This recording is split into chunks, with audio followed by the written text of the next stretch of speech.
G'day cocktail lovers.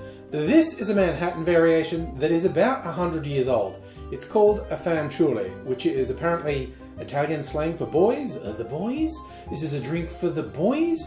It is Manhattan with a little bit of extra Italian in it, a little bit of extra bitterness. That is mainly coming from just a bit of fernet branca in there. Admittedly, in the early 20th century, a sweet vermouth would have almost always been Italian in bars, I think.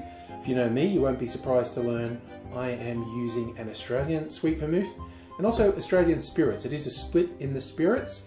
It's a rye whiskey and a bourbon in the original recipe. I'm using an Australian rye whiskey. This is from the Gospel Distillery. This was aged in former vermouth casks, which I think is quite appropriate for a Manhattan variation. And rather than bourbon, I'm using an Australian corn whiskey from Western Australia. This was actually done more or less to the rules of bourbon, but of course can't be called bourbon because it's not American, so this is Raymond B. corn whiskey. These all come together to make the Fanciulli. Let's give it a taste.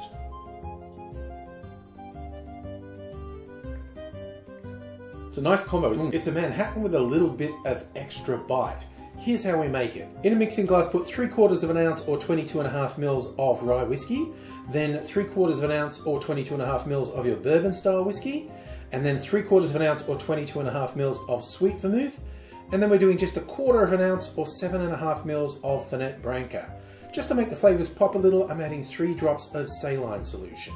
Add ice to the glass, stir that for 20 to 25 seconds to chill and dilute the drink, and I'm straining that into a chilled Nick and Nora glass and a simple, elegant garnish, a maraschino cherry on a skewer.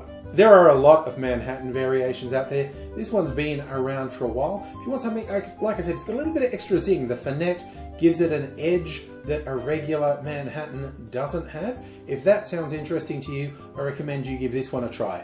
The Fanciulli. Cheers.